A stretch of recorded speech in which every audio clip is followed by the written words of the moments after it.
60 और 70 के दशक में एक तरफ जहां नीतू कपूर से लेकर शर्मिला टैगोर और आशा पारेख जैसी एक्ट्रेस के जलवे थे, वहीं साधना भी अपना चार्म बिखेर रही थी। साधना की अदाओं और खूबसूरती के साथ साथ लोग उनके हेयर स्टाइल के भी दीवाने थे। साधना का हेयर स्टाइल साधना कट नाम से खूब मशहूर हुआ था। साधना ने 60 से लेकर 80 के दशक तक फिल्मों में काम किया। वो उस दौर में सबसे ज़्यादा कमाई करने वाली एक्ट्रेस में से एक रही। लेकिन साधना फिल्मी करियर में जितनी सफल थी, निजी जिंदगी में उतने ही दर्द झेले। अभी ना जाओ छोड़ कर के दिल अभी भरा न। साधना ने एक बच्ची को गोद भी लिया था, जिसकी पढ़ाई का खर्च उन्होंने ही उठाया था। सिर्फ पढ़ाई नहीं, बल्कि साधना ने इस बच्ची की शादी का भी खर्च उठाने की बात कही थी। साधना ने एक फिल्म डायरेक्टर से शादी कर ली थी। उस समय वो जिन भी हीरोज़ के साथ काम कर रही थी, वो ज़्यादातर शादीशुदा ही थे।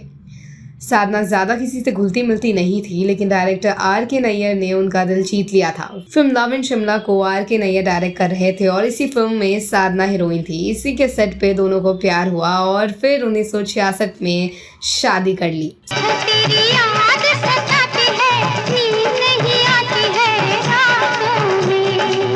साधना और R.K. नैयर अपनी शादीशुदा जिंदगी में बेहद खुश थे, लेकिन 1995 में R.K. नैयर की मौत हो गई। पति की मौत के बाद साधना को मानो बुरा वक्त शुरू हो गया। साधना ने पति की मौत के बाद सारे स्टाफ को 3 महीने की नोटिस पे देकर हटा दिया। उस प्रोडक्शन हाउस को भी बंद कर दिया जो पति ने शुरू किया था। एक नजर की खेल एक अदा का।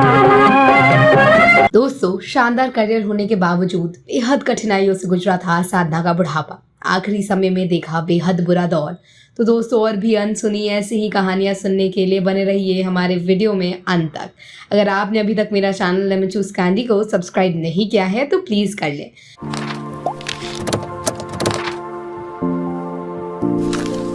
मैं हूं आपकी होस्ट एंड दोस्त अक्षता सहाय और आप देख रहे हैं लेमन चूज कैंडी। बात आज 60-70 के दशक की चर्चित एक्ट्रेस साधना की, जिन्होंने एक के बाद एक सुपरहिट फिल्मों में काम किया था। साधना के ऊपर फिल्माए गए गाने तू जहां जहां चलेगा मेरा साया साथ होगा, जहां चलेगा मेरा साया साथ, लग जा गले के फिर हंसी रात और झुमका गिरा रे बरेली के बाजार में आज भी लोगों के बीच पॉपुलर है। झुमका गिरा रे बरेली के बाजार में, झुमका गिरा रे। बता दें कि साधना का शुरुआती समय जितना शानदार था, उनका बुढ़ापा उतना ही दुख भरा था। आज हम आपको बताएंगे कि साधना की लाइफ में ऐसा क्या हुआ कि उनका बुढ़ापा बेहद कठिनाइयों से गुजरा था। साधना का जन्म साल 1941 में कराची में एक सिंधी परिवार में हुआ था और वे अपने पेरेंट्स की एक लौती बेटी भी थी। बात करें यदि फिल्मी करियर की, तो साधना ने साल 1960 में फिल्म लव इन शिमला से बॉलीवुड में डेब्यू किया था। फिल्म में साधना ने अपोजिट जॉय मुखर्जी मुख्य भूमिका में थी। वहीं इस फिल्म के डायरेक्टर R.K. नैयर थे।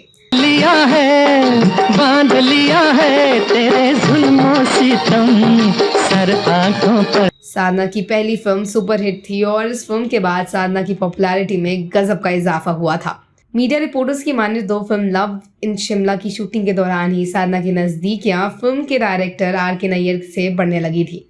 इस फिल्म की रिलीज के 6 साल बाद ही इन्होंने शादी कर ली थी। साधना की लाइफ में सब कुछ ठीक था, लेकिन उनकी और R.K. नैयर की कोई संतान नहीं थी। वहीं R.K. नैयर के डेथ के बाद साधना की लाइफ में भारी उतार चढ़ाव आए।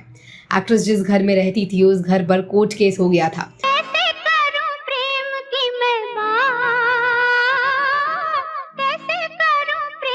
इस बीच साधना बीमार भी रहने लगी थी, लेकिन बावजूद इसके भारी बीमारियों में साधना को कोर्ट और पुलिस के चक्कर लगाने पड़ते थे। लंबे संघर्ष के बीच 25 दिसंबर 2015 को साधना का निधन हो गया था। बताते हैं कि एक्ट्रेस की अंतिम संस्कार में भी कम ही लोग पहुंचे थे। साधना ने शोबिज़ की दुनिया छोड़कर सबसे दूरी बना ली और वह घर पर ही वक्त बिताने लगी।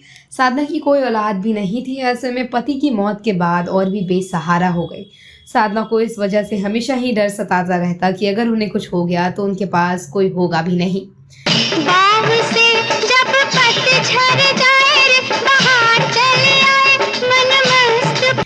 इस बारे में साधना ने साल 2012 में IDV को दिए इंटरव्यू में इस डर के और औलाद ना होने के बारे में बात की थी। साधना ने कहा था, शुरुआत में मुझे बहुत कमी खलती थी और लगता था कि काश मेरी भी कोई औलाद होती, लेकिन मैं ऐसी कई माँओं को जानती हूँ जो अपने बच्चों और बहुओं की वजह से परेशान रहती हैं। मुझे लगता है कि भगवान मेरे साथ दयालु रहे हैं।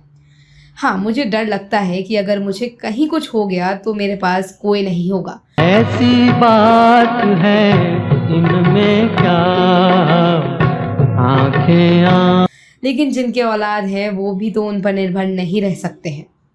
साधना ने 1974 में अपनी डायरेक्टेड फिल्म गीता मेरा नाम में आखिरी बार काम किया था और इसके बाद उन्होंने रिटायरमेंट ले लिया। साधना को थायराइड की समस्या थी जिसका असर उनकी आंखों पर भी पड़ा। साल 2014 में उनका निधन हो गया। बताया जाता है कि वो मुंह के कैंसर से जूझ रही थी, हालांकि इसका कोई पुष्टि नहीं है। आपका ही था सबको इंतजार, आपका ही था सब। लव इन शिमला फिल्म की शूटिंग के दौरान फिल्म के डायरेक्टर RK नैयर को उनका माथा काफ़ी चौड़ा नजर आ रहा था।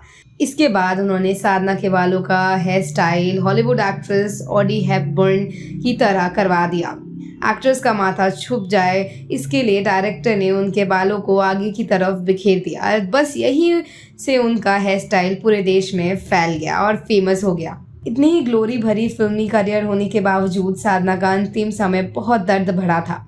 तो दोस्तों, आशा करती हूँ आपको ये मेरी स्टोरी ज़रूर पसंद आई हो, तो प्लीज़ कमेंट अवश्य करें और बताएं आपको ये कैसा लगा। और अगर आपने अभी तक मेरा चैनल लेमन चूज कैंडी को सब्सक्राइब नहीं किया है तो प्लीज़ कर लें। नमस्कार।